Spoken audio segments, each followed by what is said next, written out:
Be a part of the best pro wrestling podcast today by supporting the Going In Raw Patreon. You can enjoy access to the live taping of the show, exclusive merchandise, and patron-only episodes, and so much more. Support Going In Raw today. Click the link in the description.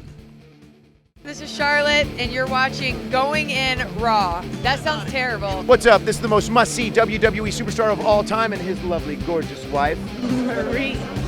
and you are going in SmackDown Live. Who needs Raw? What's up? It's your girl, Sasha Banks, the legit boss, and you are watching Going In Raw. Oh, baby, I like it Raw. Oh, baby, I like it Raw. And you are tuned in to Going In Raw right now. How you doing? Hey, friendo, Steve here. And Larson. And welcome to Going In Raw, the only pro wrestling podcast you need to be listening to right here at youtube.com/Steve and Larson, and wherever fine podcasts are available, including the iTunes. What are you looking at? Why are you not wearing your fun wrestling shirt? I didn't tell you yesterday. I washed that for you. That's clean. Oh, you washed it for me, Yes. really? Oh, that's nice. I didn't know that aspect of it. If I knew that, I would have worn it. We'll put it on. No, I'm not going to put it on now. I already got my cow chop shirt on. Okay. I'll wear this for the podcast. I'll wear fun for when we do fun wrestling today, and then during the SmackDown podcast. Okay. I'm only going to promote your brand so much. Where's your W Steve W shirt? You didn't get me one. That's a good point. That's a fair point. I agree with that. Anyways, we're also on. Man, we were climbing those. I think it's because fantasy football's over. We were climbing those. So we were at like number 47 last time I checked. Oh, that's stellar. Thanks to Kenny Omega for that one. Yeah. Because Kenny Omega was all over the wrestling news. We did a Wrestle Kingdom 11. Therefore, he was all over our programming. Exactly. He was all over the news. He was all over the minds of wrestling fans everywhere. So we debuted our new show, Newsplex, Yeah. which is coming at you every Monday. On our new set. Hope you guys enjoy. Yeah, we get some work to do on the set. Though, Oh, buddy. yeah. Anyways, when you guys hit that subscribe or download button, it really makes me happy because it jams us up the charts. I think you scrolled past us. No, not a chance. We're not that high. I thought I saw our logo. There we go, number 70. We fell to number 70. We're above the road to Atlanta. It's just their thumbnail, simply a baseball. I assume that's a baseball podcast then. I would think so. We are above Killing the Town with Lance Storm and Cyrus, though. They go up and down, too. Anyways, it's great for us. Yeah, and we also we have a Patreon right now. We've got like 30-some-odd people watching us, engaging with us in the live stream. They get to enjoy the bonus episode afterwards at patreon.com/Steve and Larson. And they can do that at I'm just going to name a tier. I usually ask you to name a tier. $5. $5, you get to watch the live stream every single week, and you get to watch the bonus episode every single Correct. week. Yes. That is a tier. Yeah, that is a tier. I Did can you confirm. Did you double check? I don't have to. I know. You know. Okay, just making sure about that one. So, Oops, sorry. and you get the regular viewers might notice that we have dickheads now on our mics. Instead of the windscreen, Yeah. we have a dickhead. Yeah. Matching dickheads. So I like these. It shows off our face more, and it looks like there's a giant dick in front of us. Do you want to say who pledged to the Patreon this week? I forgot I was going to do that. Yeah, absolutely. So we got that Patreon going, and every week I like to out the people who are pledging to our Patreon. So I'm going to do that right now as soon as I get to the search function. Pledged. There we go. Let's see here. I'm going to go back to Tuesday. 'Cause we had quite a few. We had my goodness, I know. look at all these pledges. It's a good week. So many good week for our pockets. No, see, it's like because of the Patreon, we make improvements like putting these dickheads on here. Yeah. Anyways, let's see here. We had Kick-Ass Media. This is since last Tuesday. The Greasy Strangler. So evidently, like some sort of serial killer type character is pledging to our Patreon. Justin Freschetti, Hayden Little Bear, Uninvited Ghost, Nicholas Combs, Orlando Aviles, Nicole Lee, Rock Beckford, Kyle Ulysses. That sounds familiar. I think. Yeah, he's pledged before. He's on and off, man. Yeah. Stephen Marr, Maddie Robbs, Dan Harrington, Ryan, The Realist Smark, Alan Burnham, Benny Phillips, Luis Laredo, Saud Althani, Peter Green, Diego Leon, Derek Adkins, Wade O'Brien, Brandon Corns, The Punisher Dylan Price, Richard Albritton, the second to last real man, Jimmy Thomas, WWE low-level writer. Oh. So I wonder if that's actually the low-level writer that watches the show. That'd be cool if it were. Ron Simmons. Damn. Jonathan Andre, Derek Young, the realist, Mark Allen. Wait, I just said that one. He did it twice. It's weird. Daniel Morton, Lee Grant, and A. Kirby 80. All pledged, so thank you very much. I like to do that because they open up their pocketbooks. Does anybody call it a pocketbook anymore? They open up their wallets, their PayPal accounts that's to the us. thing. I don't think anybody really has wallets anymore. I don't think they do either. How's your wallet looking? Is it looking like Costanza's these days? You used to have a Costanza wallet. Oh no, look at that. That's thin. I prefer the thin wallet. Yeah, me too. Thin or thick wallet? Thin. Very good. That's right. See, it's easy. It's easy to say thin or thick. Yeah. Right. But when I say pre-cum yay or nay, you start to give me an essay. No. Again, you're just talking. Pre-cum yay or nay? You know my position. Oh my God. It's been well established how I feel. Raw. Let's talk about Raw, Larson. Well, thinking about Raw last night is giving me a headache. Yeah. Makes me want to scratch my balls. Okay. I'm good. Go ahead. So the show opened up. It's giving you a headache. The show opened up with Stephanie and Mick Foley, and Stephanie in full, and for this episode at least, consistent heel mode. Yeah. She was pretty consistently heel throughout the episode, was kind of giving it to Mick Foley about his performance review. Yeah. Specifically about some rumors of The Undertaker being there, which somehow were Mick Foley's responsibility. Now, the rumors of The Undertaker coming back, did they do a graphic of that beforehand? I forget. Did they advertise that on the show? Last week they said something about it. And then all week when they were hyping up Raw, That's right. it was confirmed Shawn Michaels confirmed rumors of The Undertaker being at Raw. What is that even a confirmed rumor? Isn't that just fact? I think so. Yeah, I think so too. Like they have to confirm the existence of rumors? Hey, can we do performance reviews on each other at the end of the year? Well, that's like 12 months away. That already passed, man. Well, how about this? At the end of our first year, we started this full-time wrestling stuff around March. Can we give a year-end performance review? Of the show or of us individually? Each other. I want to eviscerate you. Fine, go ahead. Never gives a clear answer. Pre-cum yay or nay. It's a simple thing. You know my stance. Okay, exactly. All right, anyways. So, yeah, it started off with Mick Foley's performance review because any scintillating episode of wrestling. Wasn't this all backstage in Steph's office, too? Where every episode of Raw should begin, apparently.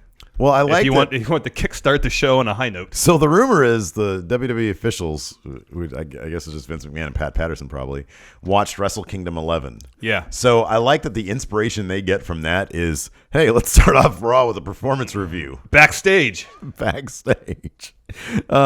So Seth Rollins, wait a second, did this happen backstage? Yeah. Okay. Yeah, this is back in Steph's office. Because they were talking, and then Seth comes in and says, "Yeah, no, I remember this now. I'm that's in the right. Rumble." Oh, that's right. And then Braun comes in and says, "I want Reigns and/or Goldberg." I want Reigns and/or Goldberg.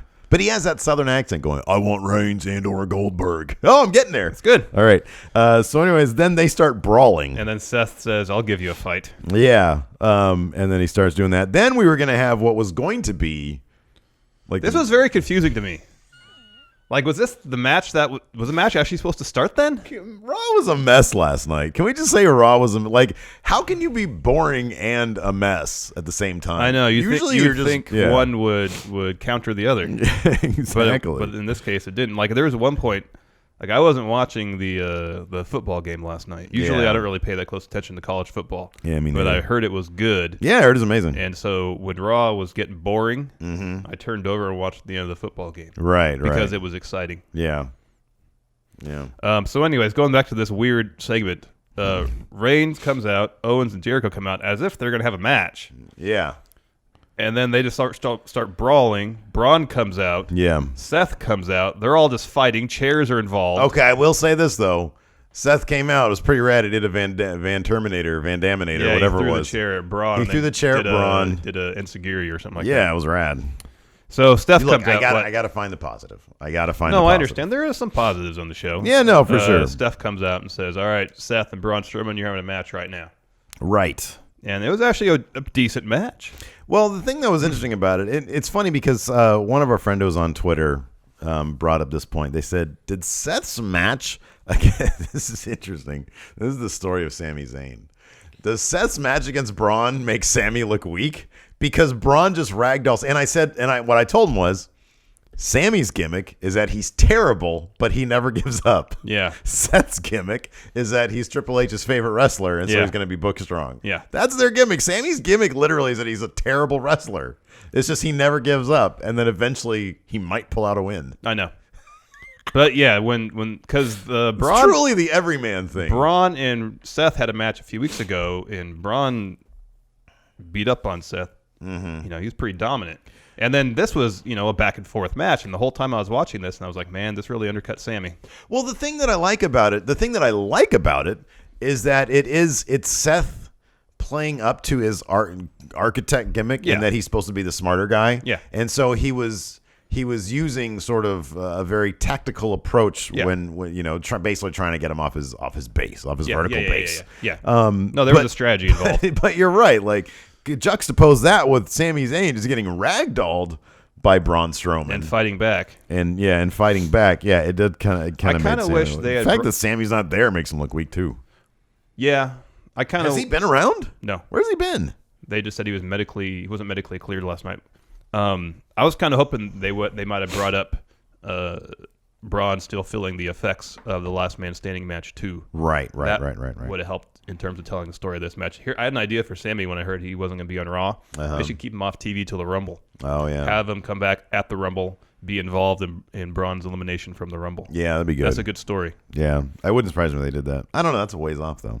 It's 3 weeks. Yeah. Sammy can come back, get a good pop. Yeah, no, he'd get a huge pop. Then I guess it wouldn't surprise me if they did that. Yeah. This match, Seth versus Braun, and then a double countout. Oh yeah, totally lame. I mean, I totally get. I understand. They have to protect everybody. I understand having to protect everybody, but I understand that. But at the same time, if you get here's my thing about Braun Strowman. It's okay. A guy like Seth can get murdered by Braun in their first real matchup. Yeah. I don't know if they fought before. No, they did. I don't remember the finish though. Yeah. A few weeks ago they had a match though. It's okay if he gets murdered by Braun and he slowly tries to figure him out. Mm-hmm. If you're the smartest guy, then it's okay to lose, and then you can just figure the guy out. Seth can take a pin. He can take a pin. Especially at the hands of someone as dominant as Braun Strowman. Or even if Seth does some crazy risky. Here's an idea: have Braun TKO him. Have the ref stop the match. Yeah, I know. I was gonna say something similar, but to keep Seth looking strong, have him do some risky move, and have the announcers understand what's going on beforehand, and say, there's risk to everything. There's risk to doing that, and in this case, it didn't pan out. Well, he kind of did that with that move off the ring post. Yeah, but if you had made that more the story, yeah, I agree. It said, that could have been a huge reward if he hit it right, but Braun, was able to evade it or whatever. Yeah, giving him the upper hand, eventually. Exactly, that's okay. Scenario, the win. Yeah, you don't look weak doing that. No, Well, I mean, say you do that and you follow it up with some devastating move by Braun. Mm-hmm. Ref stops the match. Yeah, it wasn't like Seth looked weak. He just took a risk and it didn't pan out. Yeah, exactly. And then look, it's obvious they're building you want Braun to look as strong as possible. Let me ask you this: yeah, with Seth officially entering the Rumble, what do you give his odds as? What do you think his odds of winning the Rumble are? Because of Triple H. They have to do that at some point. Oh yeah, they have to do the Triple H thing at some point. So it's going to be Triple H screwing him out of the Rumble. Good point. Yeah, because there's no that doesn't make any sense. Look, Roman's going to win at the Rumble, right? He's the belt? He's going to win the belt based on the results of the main event. I think so. All right, let's keep on talking then. Yes. Then we had Sasha and Bayley backstage in a segment that I just really didn't care for that at all. That in my opinion, there's a place for script writing, and last night that backstage segment was not it. And it's granted, I'm not sure if they're. I would think that they're savvy enough at this point to do their own promos, to do their own talking to each other segment. Maybe not, but in that case, I think they needed bullet points, and it seemed fairly obvious that they were just reading a script especially verbatim. when Charlotte kind of paused on one of her lines. It seemed and then it was pretty obvious she botched it. She botched the line. She said something like, "You can't handle a candle," in the dangle and the angle. That's just that's somebody trying to remember their lines, not somebody trying to act in the moment. Yes, they really should do acting classes for everybody instead of just having people memorize lines. Have them do some method acting classes. You think so? Take me to a point in your life when you felt challenged by an authority figure, Bayley. Take me to that point. Well, one day I was in school. I was caught passing a note. I don't know. Anyways. After this altercation, it set up a segment later where Sasha and Bailey go to Steph's office. Oh, yeah. Well, hold on a second. It was Sasha Bailey chatting. Charlotte comes in. She chats. Nia Jax comes in. She chats. But then she, kicks Sasha's leg out from under her. Which was pretty funny. That's always a funny because she still has the knee brace. Yeah, exactly. Somebody falling is usually pretty funny. And then Nia Jax, as Charlotte tries to give her the old, good job, buddy, Nia Jax doesn't like people touching her. And so she pinned Charlotte against the wall or some shit like that. So anyways, then we had the highlight of the night, which was Jack Gallagher versus Drew Gulak, the Going In Raw wrestler of 2017. Wait. Tony Nese wasn't out there last night, was he? No, he was not. Gallagher picked up the win, right? Yeah. He did see. Oh, he was doing some funny stuff. I like when as long as he keeps on being kind of innovative with his little routine. You mean when he had his legs entangled in Gulak's legs so he couldn't move and knock them over? Oh, you talking about that spot? No, I was also talking about the spot where he was in the corner. Was he upside down or something? He does that every week. Oh, he does that all the time? Yeah. Oh, I haven't seen that before. Every match he does that. I don't really pay attention. Where the guy tries to run at him and he does that every match. Really? Yes.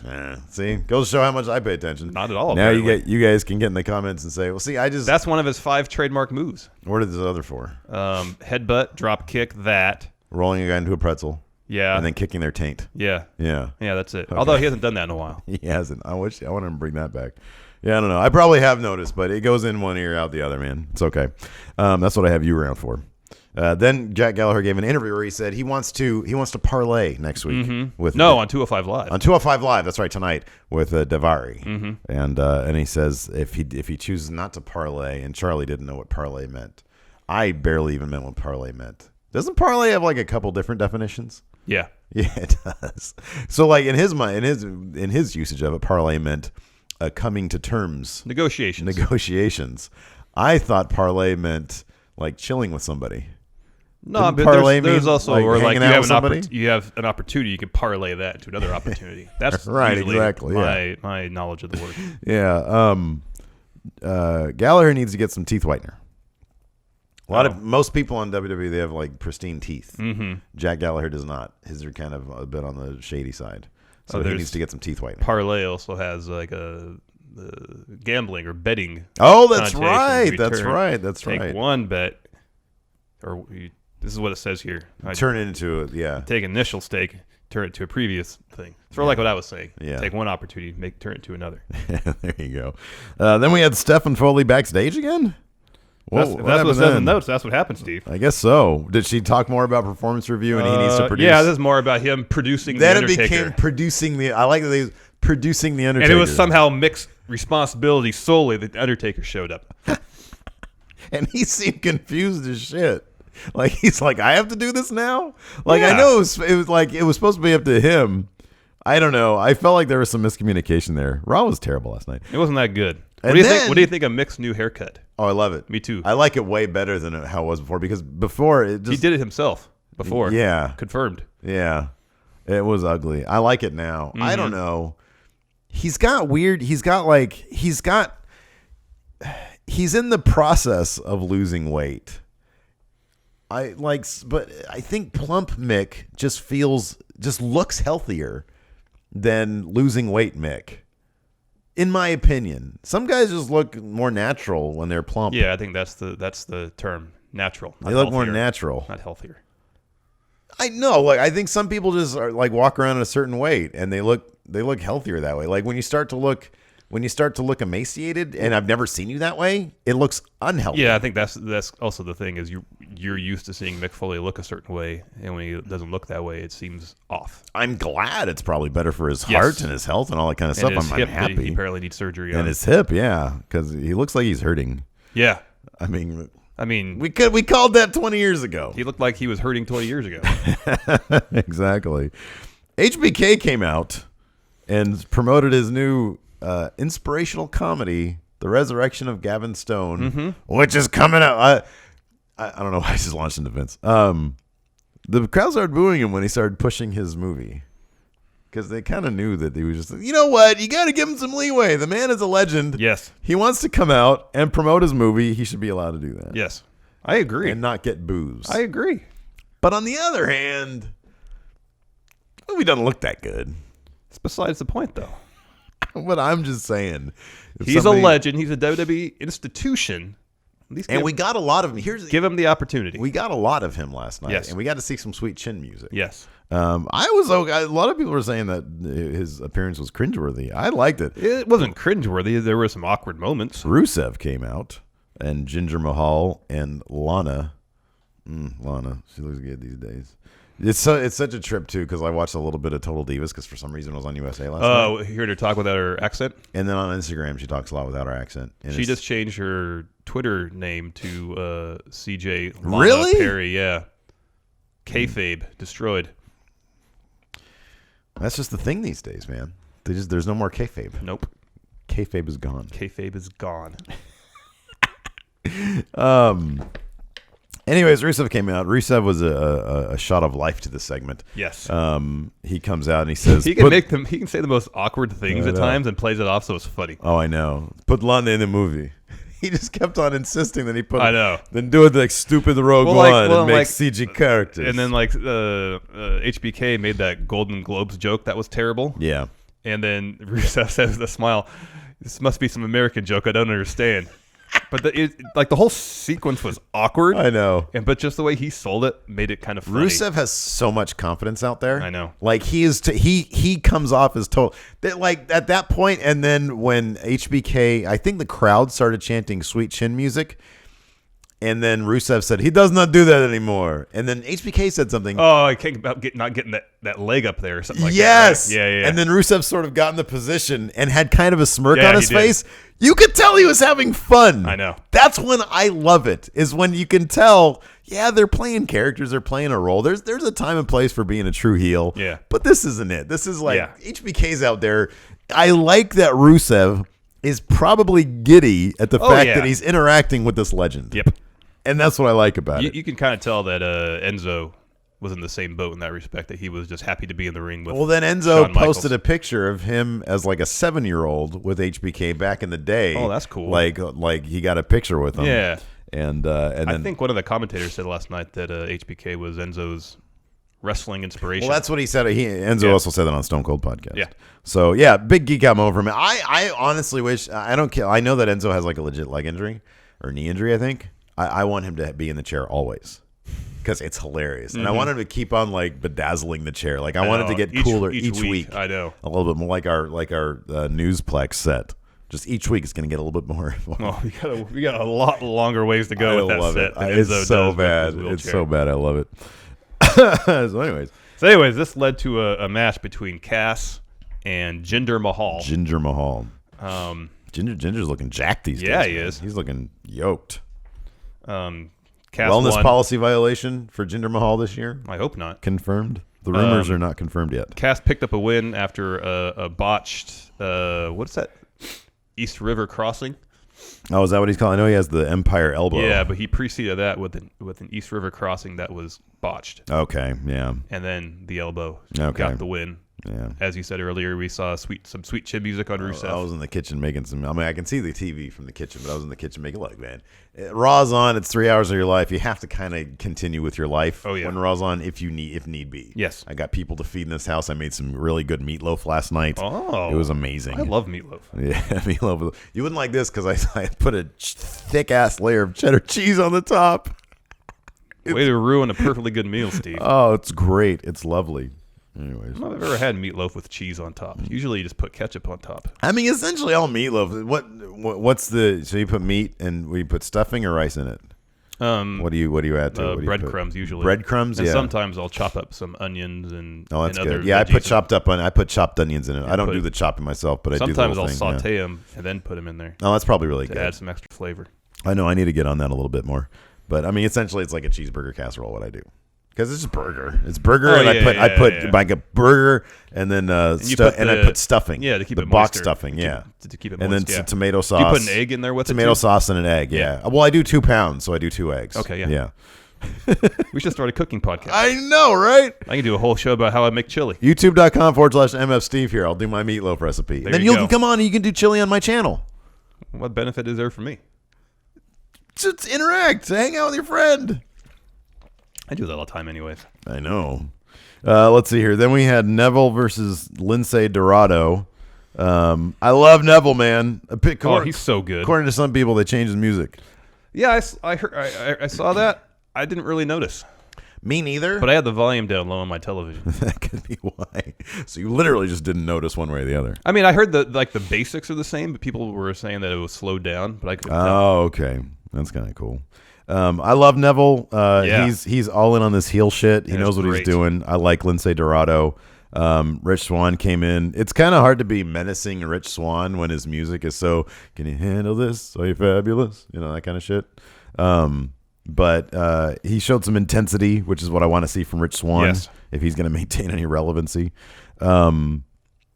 This has not been confirmed, but is that match going down to the Rumble? I would suspect. I would suspect as well. Neville has to win that belt, You would right? think so. I would think so. Unless they carry this feud out like forever. Mania. And ever. Yeah, that'd be interesting.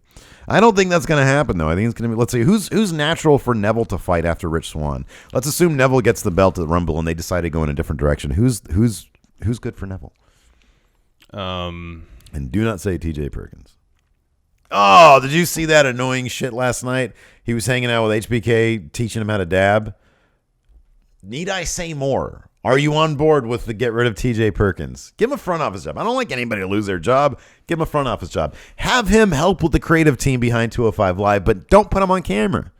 I want him to keep a job. I want him to have a bright future, not in front of my face, not on camera, nowhere near me. You know, in the comments to one of our videos, people were saying that he has done good promo work in previous jobs. Send me videos. Okay. I want to see I want to see a scintillating TJ Perkins promo. Show me that. Doesn't exist. Well, we'll Your see. water's covering up your logo here. Well, I mean, I have this giant one on my shirt too, so don't stress about it. I'm always trying to make the show better. Stephanie backstage. Just worry again. about yourself, Steve. God, how many backstage stuff? You. Oh, this is what I talked about earlier, where Sasha and Bailey came up to Steph in her office and said, "We want a match against Charlotte and Nia Jax next week." Yeah. And then Steph did the whole heel authority figure thing again. And then she said, "All right, you get your match, but you get it this week." You get it now. Even though Sasha still has the knee brace on. You're fire. So that happened later. Yeah. Then we had, this was fun. This was, Sheamus and Cesaro and the club are kind of bright spots to me right now. Yeah. I really like how the club just keep bringing up Japan. God, so much in this episode of Raw. Like the whole time Carl Anderson was on commentary, I know. He was bringing up their accomplishments in Japan. It was great. Yeah, I know. Anyways, this one ended up Gallows versus Sheamus. Sheamus ended up going over thanks to some help from Cesaro. Mm-hmm. Carl Anderson was trying to interfere, so some shenanigans. Cesaro took care of business. Sheamus ended up picking up the win, and they celebrated in the ring. That made me very, very happy. Mm-hmm. I'm assuming they're going to have a tag match at the Rumble. Seems that way. I would think that this might extend to... This isn't going to be Club picks it up and then New Day. I feel like this is going to be Club versus Cesaro and Sheamus all the way to Mania. That'd be cool. That would be awesome. I really like... This is such a... We saw this coming a million miles away. Granted, once I heard rumblings in the dirt sheets that the New Day were going to keep those belts through Mania, I was like, okay, I can kind of see that. They're hot. But I'm very glad that those dirt sheets and myself were wrong about this. Because like we had said months and months ago, the tag division was simply waiting for that record to be broken. Yes. And then the New Day dropped the titles. And then now we've got something that I'm actually on board with. I'm happy with this. I love Cesaro and Sheamus together. I think it's fun. Yes. It's fresh. Yes. Roman Reigns gave an interview backstage. I don't remember anything about this. I saw a bunch. I saw some of it, and then I think I walked away. This might have been around the time I turned over the football game. But he was saying something along. He was backstage. I think Charlie ran up on him, and she was like, "How do you feel about this match tonight?" And he says, "I don't care if it's one person, two people, three people, 4, 5, 6, or whatever. I gotta fight. I gotta defend this belt every night." I think this was supposed to be their tell that he was going to lose. Yeah. This is my problem with what happened last night. Do you want to get into this now or wait till the actual match?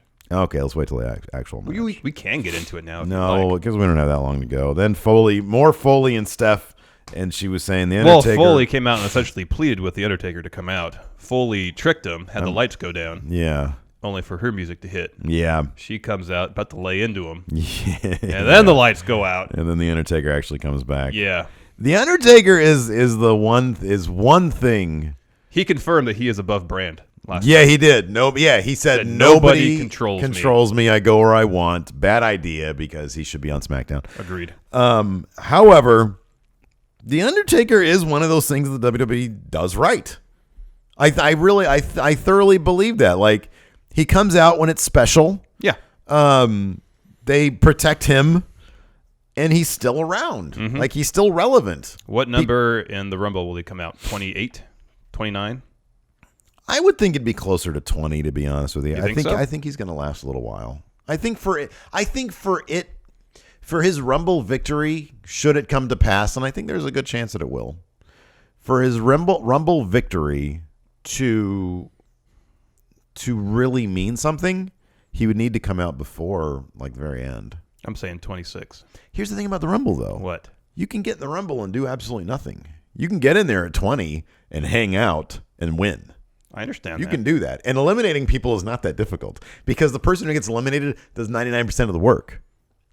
I understand. Do you think he's going to win? It's either him. Right now, I think it's either him or Strowman. Yeah, it's either him or Strowman. And I think it's going to be I think it's going to be him. I think it's going to be Taker. Probably. Because who's going to boo that? Nobody's going to boo that. I know. That's an amazing story. Yeah. I think it's going to be The Undertaker. But I think you don't think that for him to come in earlier, it means more? No, I don't think so. Than him just coming in at the last second and then winning? Look, what happened last year in the Rumble? Who came out last? Triple H. Who won? Triple H. And it was cheap. Yeah, but it's not the first time this happened. No, I'm not saying. No, I'm just saying. Look at recent history. It was cheap. Yeah, that's for what him to come I'm in. not suggesting the Undertaker comes out at 30. I'm saying in the mid 20s. Hold on a second. You said 28, and then you said 26. So you're going back. So can we meet at 20? 25. 25? That's as low as I'm going. Okay, 25. I say 20, but I think we can agree that 20 to 25 sounds about right. So I just think like he's going to have to eliminate a bunch of people I understand for your it to make point. sense. I think as long as he eliminates 3 people, it's fine. 3 is enough? Yeah. I would say 6 a necessity. No. Yeah, absolutely. No.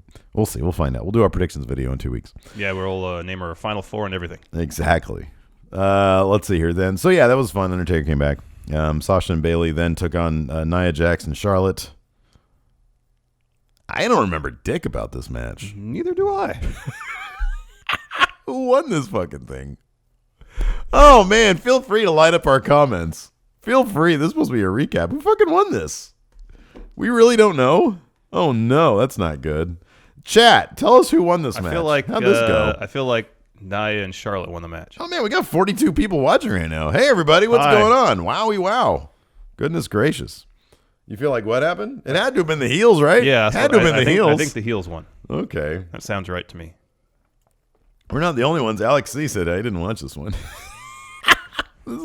Usually so Nia and Charlotte. Okay, Nia and Charlotte. There we go. We did watch it. Nia and Charlotte, you marks. Yeah, okay, that's what I figured. They pinned Bailey. Thank you. Thank you very Historic much. Jared. Oh my God. If you guys want to participate in chat and let us know what actually happened. If you guys on want to recap Raw for us. So that we can recap Raw. Wow. Larson, that's a new low for us. Next was Kevin Owens. I'll have to amend that Patreon thing at the beginning. Support the kind of really good podcast. Most of the time, good podcast. Go watch Solomonster. Next, Kevin Owens, Chris Jericho interview, which was good. Yeah, no, that was good. That was good stuff. They just yell at Charlie. Noam Dar and Alicia Fox backstage. He was expecting for her to slap him, and instead she rammed her tongue down his throat in a very comedic. I feel like Vince McMahon, like he exclusively watches like Hollywood movies to get his understanding of how romance works. Oh yeah, because it was just this comedic kiss, and then she says, "Yeah, Cedric was right. you can't handle a real woman. Does that mean Cedric sent her to go stick her tongue down Noam Dar's throat? I don't know. Did he do that? Can we get some clarification on that? And then Noam Dar looked completely stunned. I think it would have been better if it would have been so much better if he was really into it and he just kept on trying. He was like, "Wait a second, what are you doing? Get back over here. I want to put your mouth on my nipples." That'd be great if he was didn't have a shirt on and she was like, "Oh, do these now, oh, yeah, oh." And then we got a little titty licking there, but her on him, because otherwise I think it'd be sexist, and he couldn't show female nipples. Yeah, you can't show that on He'd a. be like, "Oh, suck on my nipples. They are so erect for you right now, Alicia Fix." That would have made more sense, right? He's supposed to be a deviant. I won't. Yeah, I don't know why he was overwhelmed by everything. He was overwhelmed by just a kiss, big fucking deal. Let's take it to the next level. And it wasn't like he was surprised. It was like he was overwhelmed. Yeah, he was overwhelmed. No, man, you need to be ready. And he's a young dude, so maybe I can pull him aside and give him some life lessons. You need to be ready for that shit. You need to have your nipples out, ready to go. Alicia Fix. Let's drink some water. You're trying to get the water come out my nose. Oh, yeah. Oh, Alicia, pretty calm. Yeah, yeah. I think, yeah. Oh, my nipples. See, it's funny when the guy likes to have his nipples licked. That's what's funny about the joke. Yeah. That's what I did there. Because if it's the girl having her boobies licked, then it's unseemly. It's oh, that's normal. It's not normal to see a girl licking a guy's nipples on PG TV. It's not. Oh. No. Oh, man. Okay. This thoroughly bums me out. Why are the New Day all of a sudden the biggest assholes in the room? And somebody pointed out that's always been no. Titus O'Neil is legitimately fucking hilarious. Yeah. And they were treating him like an asshole last night. He came out to say, "I'm sorry." He comes out to say, "I'm sorry." And then they literally Big E shits on him. Yeah. And then they were like, "Yeah, run around with this keg." What the fuck? I know. I was really disappointed. Titus O'Neil is amazing. Tell me, what is it? Is this still punishment, or is the fact that he's getting TV time mean his punishment's over? I don't know which one it is. It feels like he's being punished. Yeah. Because they're treating him like an asshole. Yeah, I know. And he's great. Titus is great. Titus is great. He's one of them guys that I can just hear him talk and be entertained. I know. And he's stiff in the ring, and he's fun to watch. I know. I like Titus O'Neil matches. I don't know what the fuck the problem is. Fucking New Day. They're acting like ass.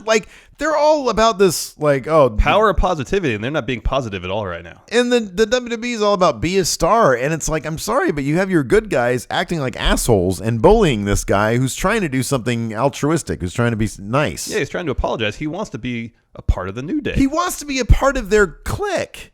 And they're being jerks to him? I know. What the fuck is that saying? I know. Man. Anyways, that led to a Kofi Kingston versus Titus O'Neil match. Which was pretty good. Which is a decent match. I know.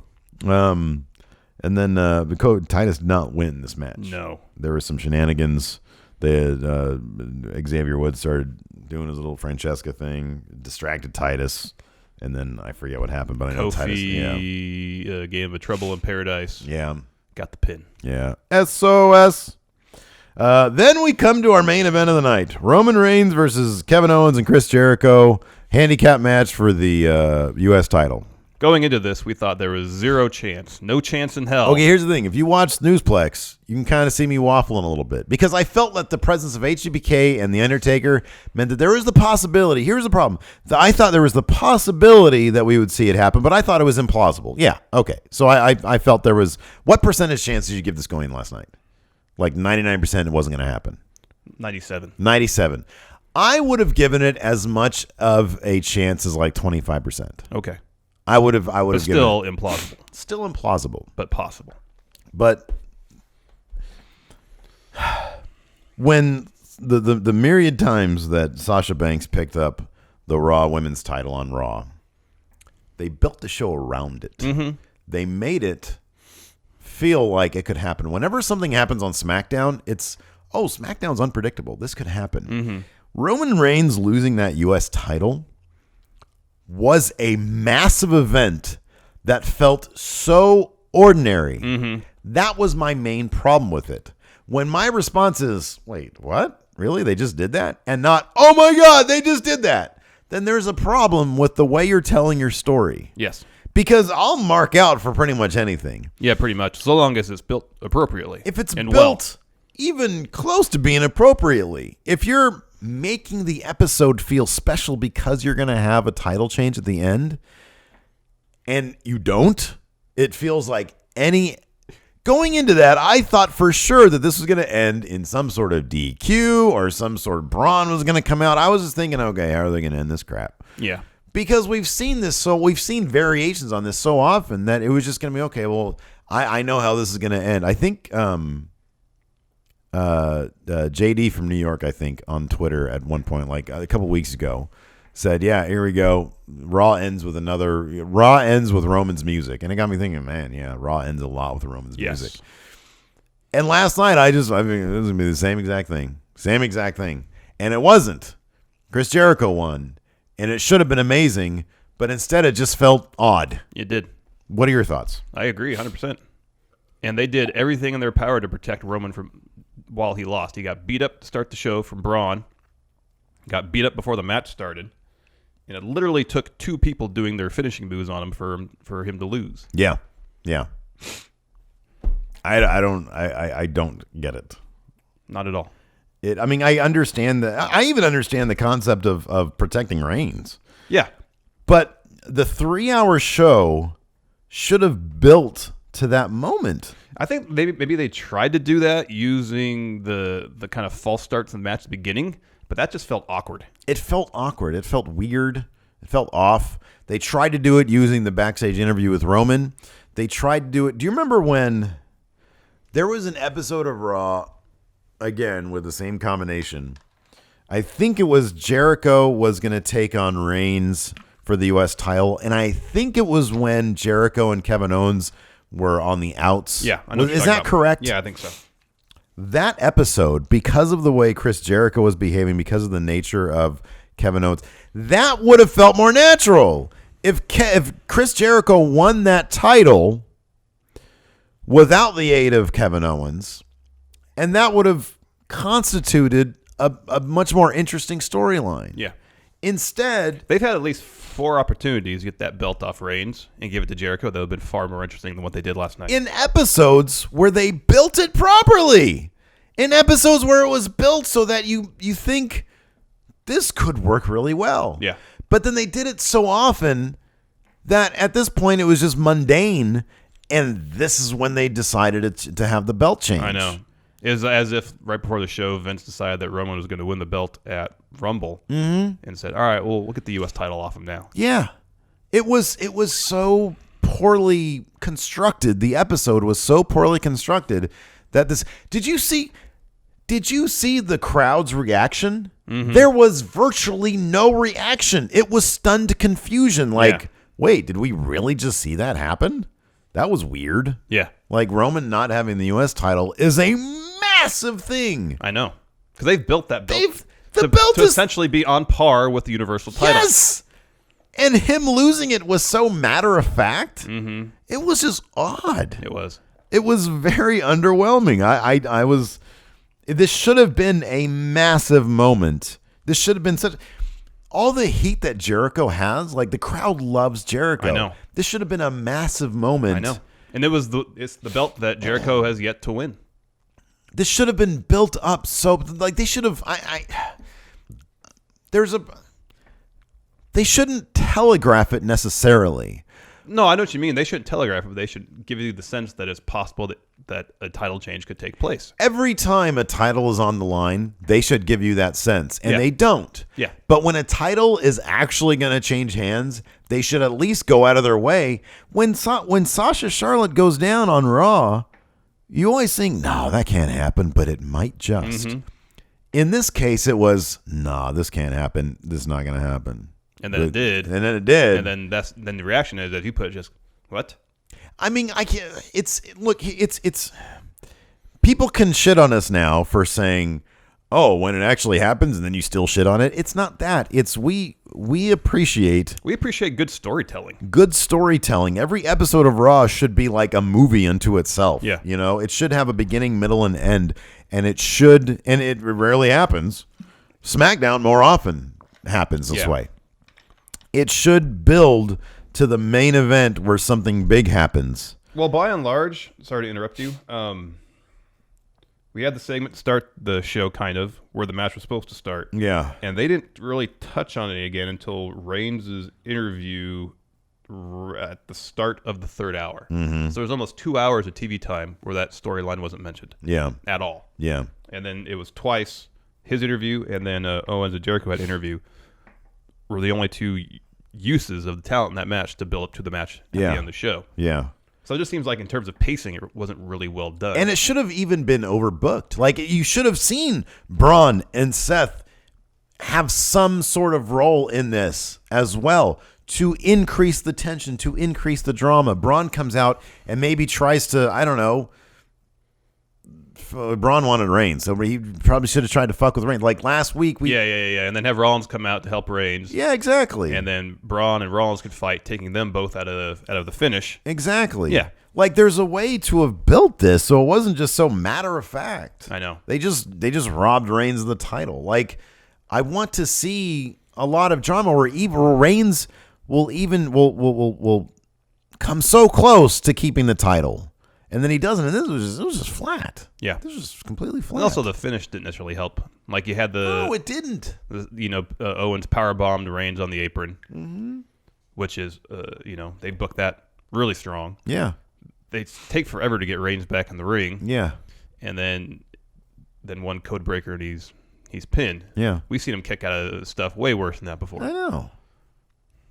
Which is an odd moment to actually book Reigns believably in that respect. Yeah, I know. They're going to do it now, all of a sudden. I know. Like, he kicks out of everything. And like, then we're now, just used to him being Superman. Pretty much. Just, be consistent. We want consistency and drama. Yeah. So, I don't know. I don't know either.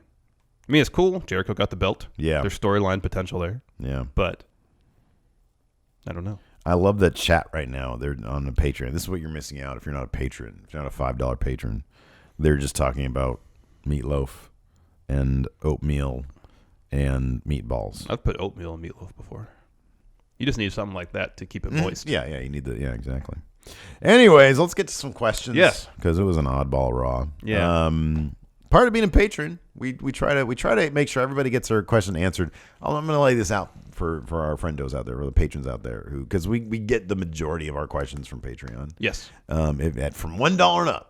$1 and up. But if you're a first-time patron, we try to get your question in so that at least at some point in your life, you'll get a question answered from us.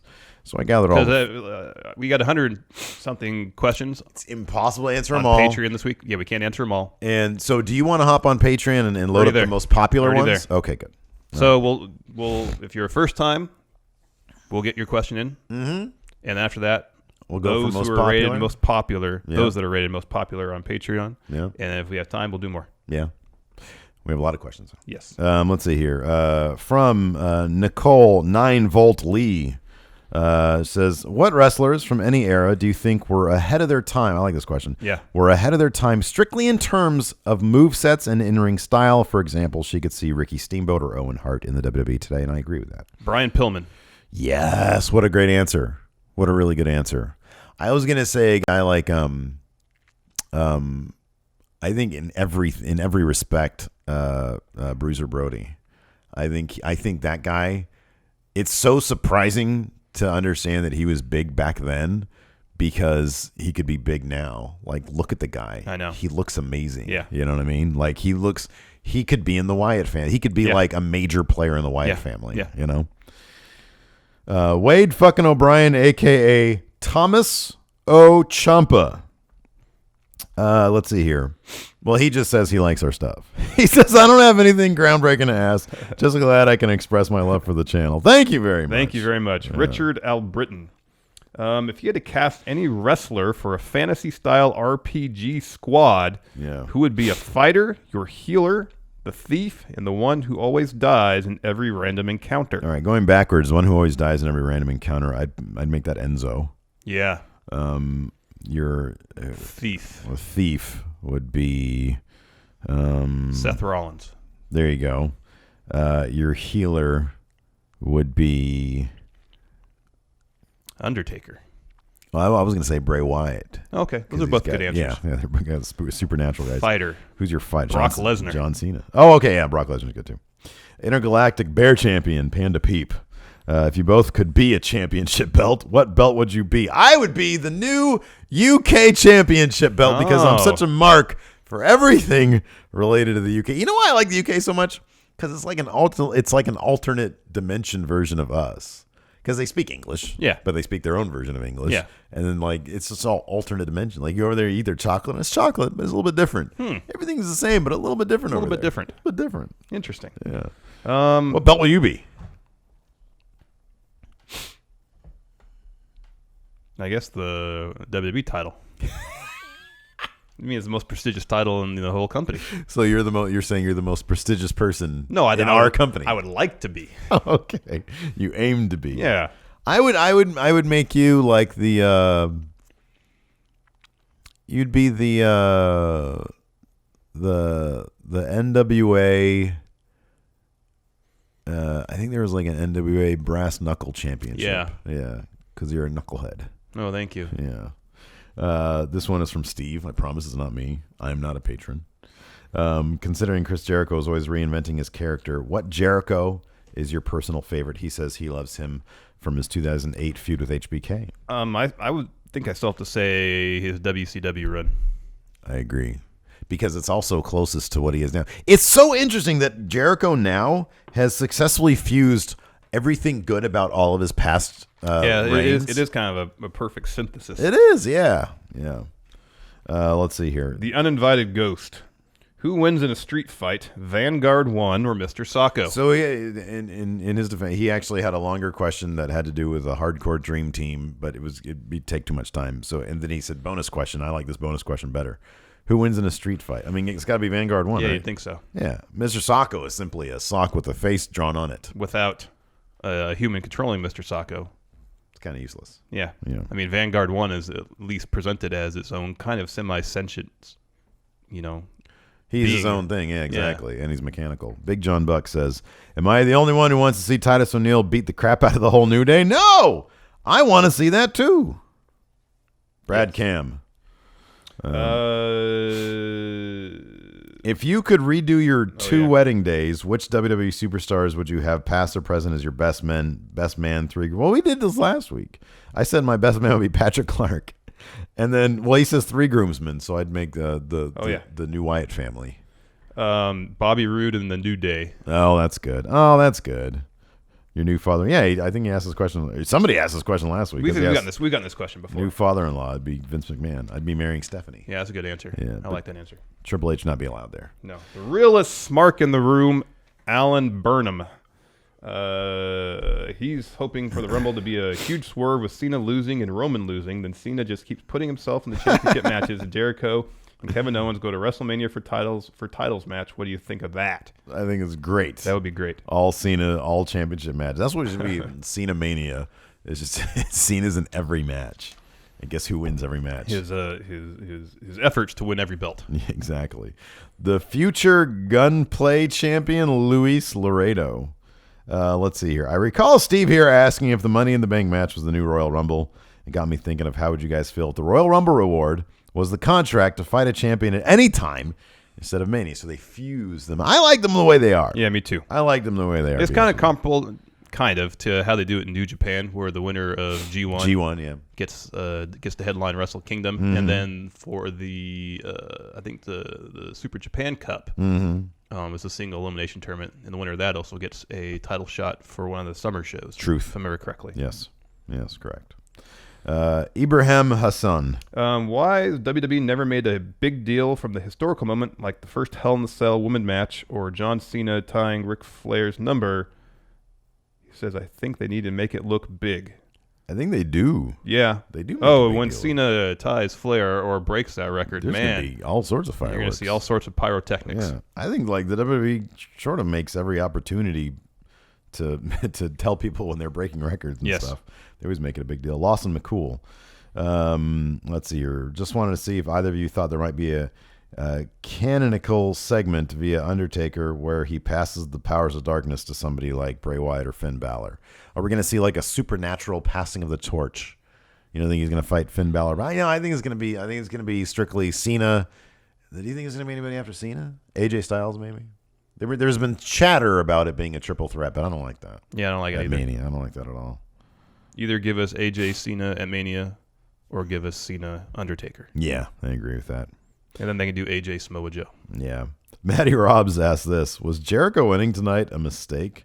Now they decreased the U.S. title. Does Roman win it back next week? No. Roman's done with the U.S. title. I think he's moving on to the Universal title. Yep. Yeah. And then I kind of like that, though, because then you'll have the U.S. title being feuded over from Kevin Owens and Chris Jericho. Yeah. Obi-Wan Kadoba. Yeah.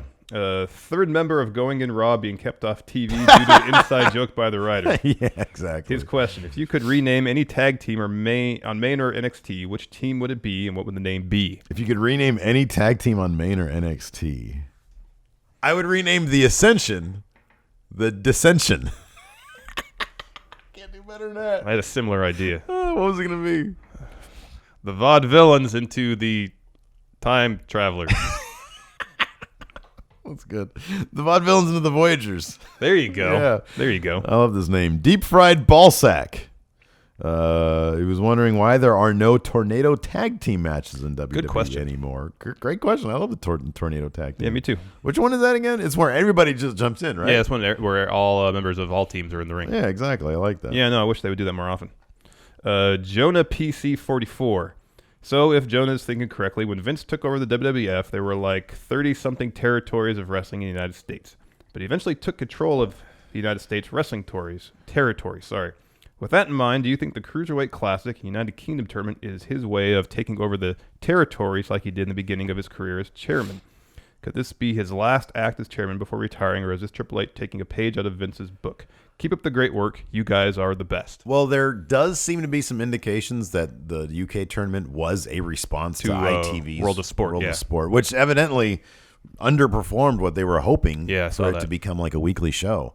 You could also say that NXT is kind of WWE's version of Ring of Honor. More indie style. I mean, it's hard to know what's going on inside Vince's head. I know. I think There was a time it seemed like that he was concerned about the health of the industry overall. For example, he and Paul Heyman worked together to keep ECW afloat. Yeah. They had a working relationship. Yeah. And I don't know if now, just because the business situation with WWE is so different. Back then, they were still privately owned. Now they're a publicly owned company. Yeah. If it's just more, if their mindset is like, okay, we as in WWE have to be wrestling. Yeah. I don't know. It's difficult to know. I mean, we had the Vice article. We have, Dave Meltzer in his Twitter feed and his Wrestling Observer giving us sort of small insights into what their thinking is. The thinking does seem to be at Vince's whim, like the fact that he arranged an entire UK tournament in response to ITV. I know. And then, there's WCPW saying that the guys who went to the UK tournament aren't allowed to wrestle for them anymore. It's interesting. The only thing I can really say is it'll be interesting to see where they are 5 years from now, and if this is sort of, New Japan seems to be not too happy with the WWE doing this. I mean, based on what they said during the announcement of the UK tournament about that being the first of localized global programming, it seems like they're kind of taking the territories idea, but on a global scale. Yeah. Where they'll have kind of sub promotions of WWE in various parts of the world. Yeah, each with their own champion. So it's the bummer about that is, if one person's on the outs with the WWE, it's going to be more limits their difficult. employment opportunities. Yeah, and that's kind of like one of the great things about wrestling right now is that it's so diverse. I know, it's incredibly diverse. I know. It makes me wonder if we're going to see One thing that Triple H or Regal, I think it was Triple H, said when referencing the UK tournament is, no, actually, I'm sorry, it was Meltzer in his Observer newsletter. He said that he feels that the goal of many of these of the bruiserweights out there in England is to make it a WWE. I think it's not out of the. I think that at this point is the goal of a lot of wrestlers out there is to get WWE. Everybody wants a WrestleMania moment. Yeah. I wonder if WWE encroaching on these other territories might generate a sea change in the thinking for a lot of these people. Might there be a backlash and a desire to keep alive the independent circuit? You kind of see that here in the States already. I mean, there's a lot of wrestlers, Jay Lethal, the Young Bucks, even Kenny Omega.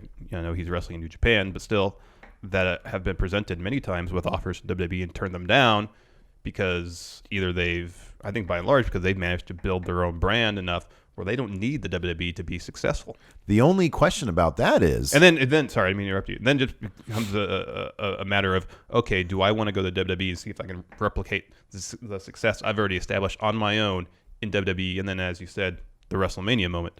Well, that's the question is,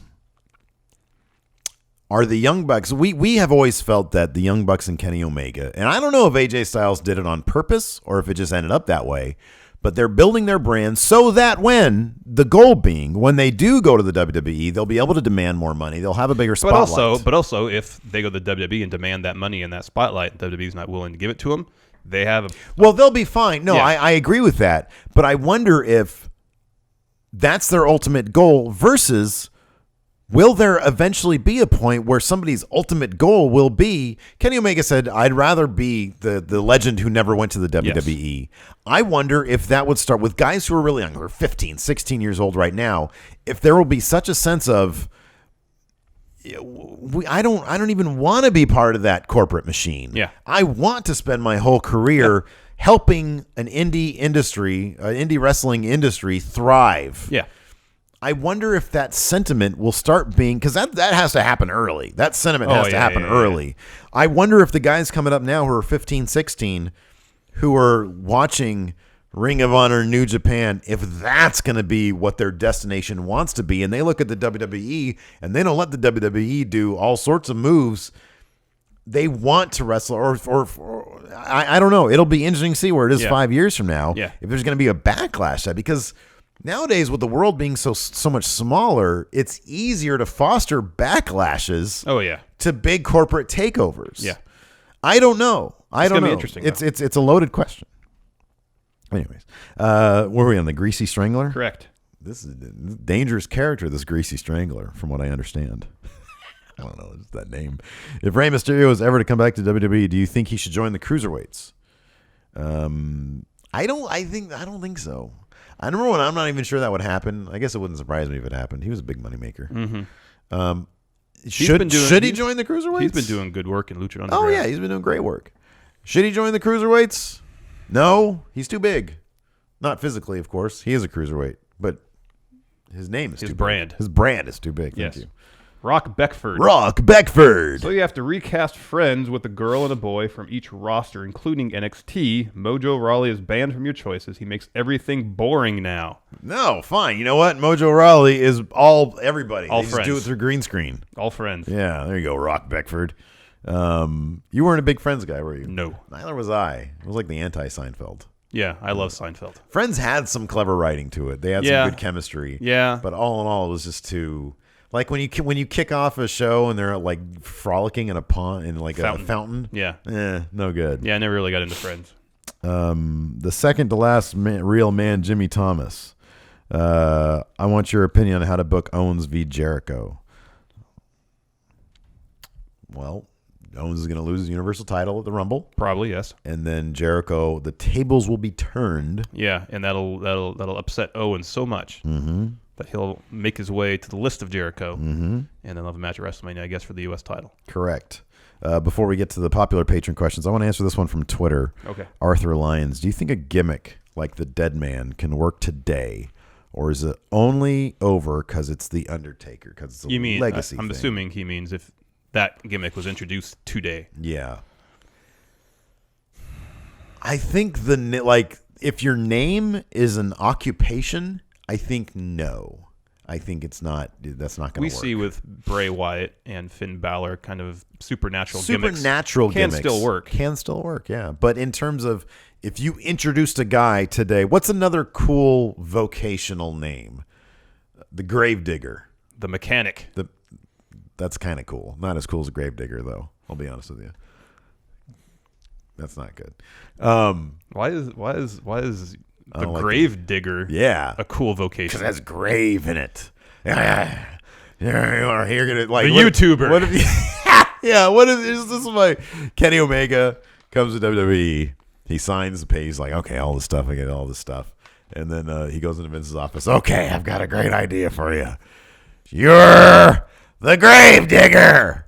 He's like, I don't want to do that. You signed the paperwork, didn't you? Read the fine print. Vince gets everything he wants. No, it couldn't work. No. Couldn't work. No. The mechanic would actually work better than Gravedigger. Yeah. But it'd have to be associated with a real name. Oh, yeah. You know? Yeah, they couldn't just introduce someone as the Mechanic and expect that to fly. And it couldn't actually be his vocation. The mechanic would have to be a metaphorical thing. For his performance in the ring. Exactly. Yeah. He knows how to work. He's a real mechanic.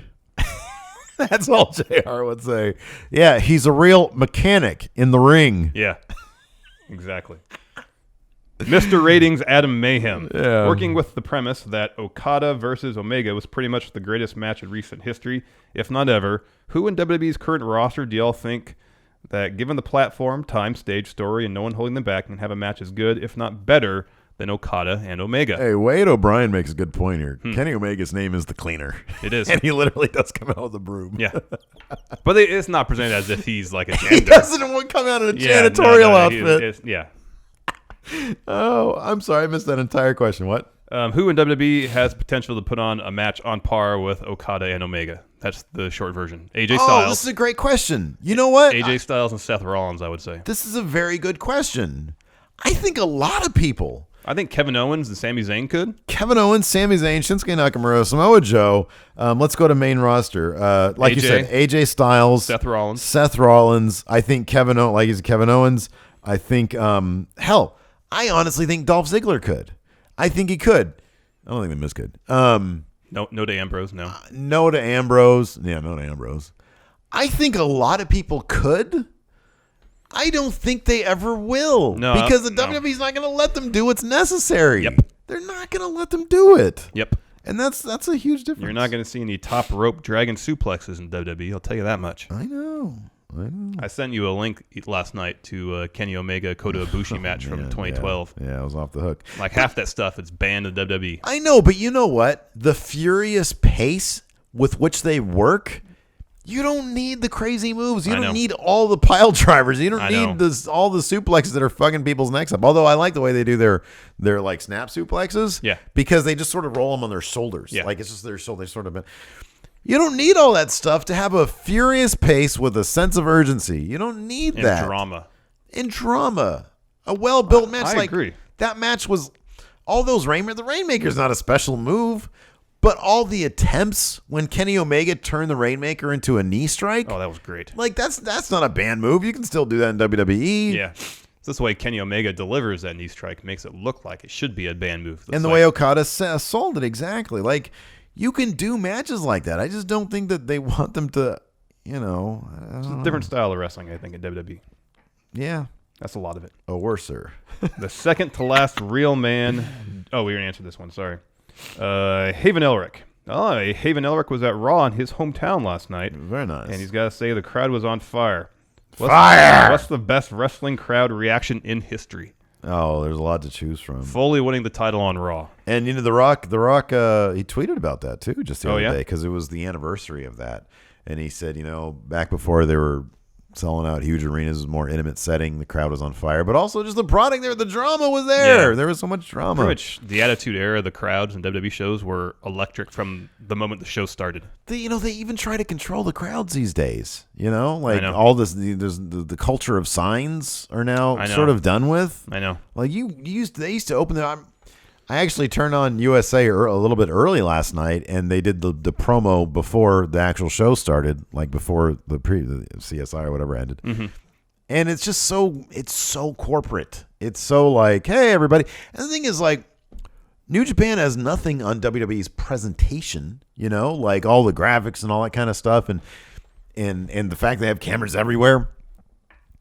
But it's so like. It's so clean. Yeah. And it needs to be less. It needs to be more, I don't know. They need to let people do what they're going to do. I know. Yeah, let's see here. Second to last man. We already got Metallic him. Red's next. Yeah, okay. Metallic Red. How do you feel that Finn Balor will be used when he returns? He seemed poised to be a face of Raw before his injury, but now that Reigns no longer has backstage heat, will Finn play second fiddle to Roman? I think the only possibility is they might be more hesitant because of his injury. That was a freak thing. No, that I wasn't know. necessarily anything Finn did wrong. I know. They might play it a little safer. Do you think he's gonna be pushed as hard? I think he probably will be. Yeah, I mean he was that's not before. saying he's gonna get the belt again right when he comes back, but he'll be put in maybe one significant program before being put in that moment a title program. on that first post brand split Raw where they made him just seem like a huge star. a huge star was really cool. Yeah, it was cool. It was really, and his reaction to it all, he just looks cool. Universal Jones, hey, you pencil neck geeks. According to his insider source, the Vince and company want to make WrestleMania 33 better than Wrestle Kingdom 11. Yeah, I heard that too, that they watched Wrestle Kingdom 11 and they want to try to outdo it somehow. Good luck on that. Hire Kenny Omega then. Hire the Gorillas of Destiny. Eat shit, motherfucker. Fuck you. Fuck. Eat shit. Ow. Fuck you. He said, ow. Fuck you. I love that somebody put a compilation together. Oh yeah. Of that on Twitter. Eat shit, motherfucker. What was his actual question? Oh, I thought that was his question. Oh no. But who could be their Okada versus Omega quality match? Yeah, I mean, AJ Rollins would do it. They're on different brands, though. They're on different brands. It's not going to happen. So are AJ and Sami Zayn. Yeah. I mean, AJ and Cena, they put on a really great match at SummerSlam last year. Yeah, that's true. I don't know. I mean, the closest you're going to get is AJ Rollins, but that's not going to happen. Yeah. Like you said, or AJ Kevin Owens. AJ Cena, AJ Kevin Owens. I mean, Kevin Owens and Rollins put on a spectacular match on Raw not that long ago. Yeah. I think they have it in them to do it. Oh, whether or not they're going to let it. It's going to be interesting to know if they are going to try to outdo it. It's going to be interesting if they're going to because they're going to have to let them do a lot of stuff that they don't typically do. Mm-hmm. Robert Draftmaster Chacon. Yeah. Do you think Superstars coming back just to promote a movie is a good idea? And how would you guys have remade that segment to make it less cringeworthy? Oh, I was fine with it. You were right when you said a couple weeks ago that Rusev is now the guy that jobs to celebrities. 100%. And do you love that the Sweet Chin music is still the most properly booked super kick? I know. Did you see one of them Revival boys? I think it was Dawson. He tweeted out, "Only one super kick." It's funny. That was funny. Is that his response to Dolph as well? Uh, Because Dolph's finisher now is a super kick. Yeah, no. Kurt Schwuski. Do you think a New Day breakup could happen at the Rumble? Where's Kurt Schwuski? Oh, okay. Yeah, I'm sorry. Go ahead. Yeah, go ahead. No. Doesn't seem like the New Day are breaking up anytime soon. I don't think they're breaking up anytime soon. No. Nicholas Grosskirth. Not a Raw question per se, but on Saturday you started to talk about New Japan World and the WWE Network's cheap plug. What was that about? What? No, this question. The cheap The plug. cheap plug. Could the battle for subscribers between New Japan World and WWE Network become the new Monday Night War? Were we giving New Japan World a cheap plug or something? I don't remember that. I don't know. I don't remember anything about that. No. No. I mean, the WWE will continue to be the dominant wrestling force in the States. Yeah. And New Japan will continue to be the top promotion in Japan. The only interesting question is going to be if New Japan,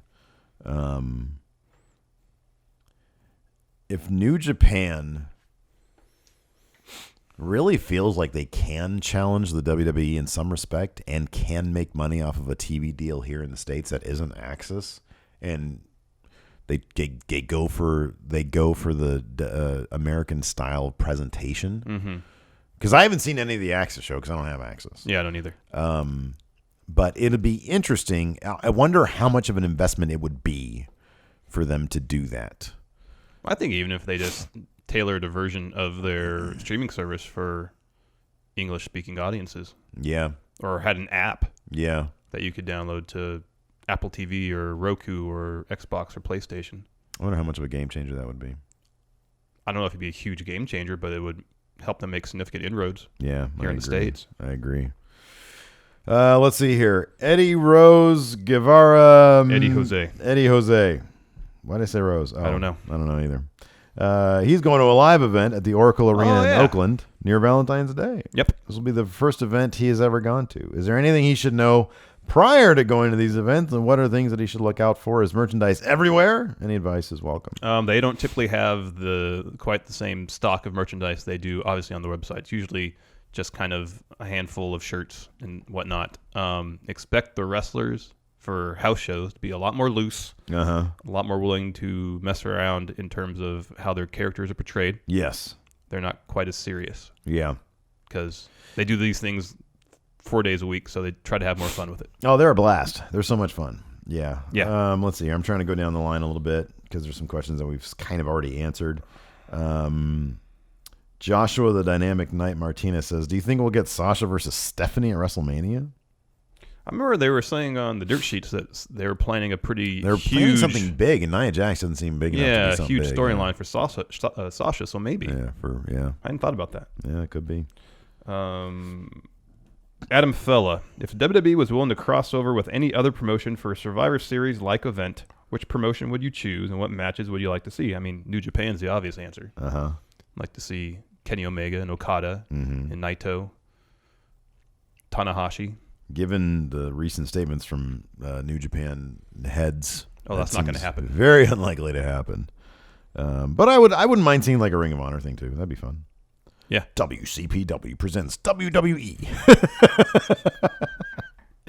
Let's see here. One last question, and then we'll do our bonus episode. We still have Kayfabe Corner to do too. Oh my God, that's right. Fat bastard champ Alex Foster. What two wrestlers should switch bodies? Oh man. He picks Drew Gulak and Mojo Rawley. That's an odd choice. I'm going to say which two wrestlers should swap bodies. So it's like a Freaky Friday type thing? Yeah. I'm going to say Braun Strowman and Jack Gallagher. Okay. The biggest and the smallest. Okay. I like that. That's a great one. Good. Okay. Are you ready? Wait, no. Are you supposed to ask me, am I ready? Am I ready? Are you ready? Yes, I'm ready. All right, I have to pull up my list here. Here comes Kayfabe Corner. For all of you. What is Kayfabe Corner? It's the greatest wrestling trivia challenge ever. So we had talked before a bit about kind of mixing up the ratio of real to fake. Truth. And so I think you said a week or two ago that we would keep it so there was 5 real, 5 fake. Yes. And then 2 kind of wild card. Wild card finals. So I did that. Yes, wild card finals. Wild card final version of Kayfabe Corner. All right, I'm ready to Are go. you ready? So I'm there's ready. 5 real, 5 fake, and 2 who knows. I don't know. Are you ready? Yes, I am. 1, Charles Williams. Charles Williams. Real. Yeah. 2, Farrell Dawn. Can you spell feral? Feral. That's fake. Yeah, it's a good name though. I like that one a lot. I don't like it so much. It's not alliterative. Alliterative. Well, I always feel like if it's alliterative, it's a Feral giveaway. Fawn would have been better. Feral what? Fawn. Rocky Ventura. A real. Yeah, the Pro. I'm positive that's real. That's real. Yeah. Okay. Hard Man. Fake, but that's great. That's a great one. Yeah, it is. Jason the Terrible. Jason the Terrible. Jason the Terrible. I think I've heard that's real. Yeah. Okay. Tony Halm. Spell that last name. Halme. Halme. I think that last name is real, but I think the first name is fake. That's real. It's real. Okay. Yeah. There you go. Brutus Powers. Oh, my first wrong one. Brutus Powers. That's a great name, but I'm going to say it's fake. It is. Okay. Adam Payne. Adam, that's real. Mm-hmm. Yeah, I've heard that one before. Buddy Long. See, this is Vader. You've been watching too much old WCW. I love old WCW. Buddy man. Long. I think it's my favorite era. Buddy Long. Buddy Long. That's real. Fake. Oh, well, good job. Leon Bradley. Fake. Yeah. Nightmare Freddy. That's some idiot. Yeah, I've got this many so far. That's some idiot doing. That's. I'll say real. Yeah. Yeah. Bradley J. Bradley J. What's the last name? Jay? Yeah. I'll say real. Yeah. Okay. 11, huh? Woo! If you get one of these questions right, you tie the best score ever. What actor managed Vader upon his debut in New Japan Pro Wrestling? What actor? Yeah. I am an actor. What actor managed Vader in his New Japan debut? What actor?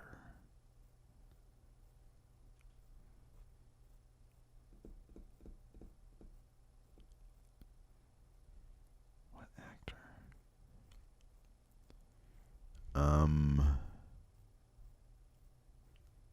Hold on. What actor?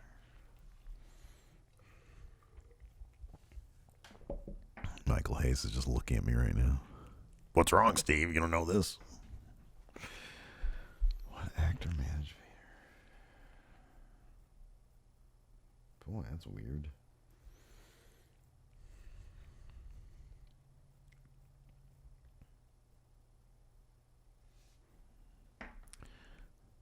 Burt Reynolds. Takashi Kitano. No fucking clue. who Really? that is. Yeah. You've seen Battle Royale, right?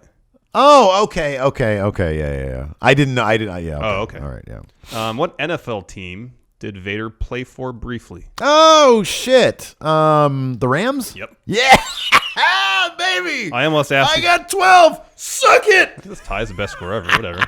It's early in the year. I almost asked you. Not even a congratulations from you. Good job. Vader and Sid formed a union in WCW. What was that union called? Shit. Should ask that instead. You should have asked that instead. Masters of the Powerbomb. Oh man, you know what? I've heard that before. I would not have been able to recollect it though. Man, I killed today. That was murder. I told you I didn't feel good about my list anyways. I knew it was not But good. you made one change. What was the one change you made? Feral Dawn. Oh, bad idea. It's because I was in the kitchen washing my hands and I saw the bottle of Dawn soap. you had there. And Okay, I was like, yeah. Feral Dawn, that's better. Man, I just killed it. Fuck you, motherfucker.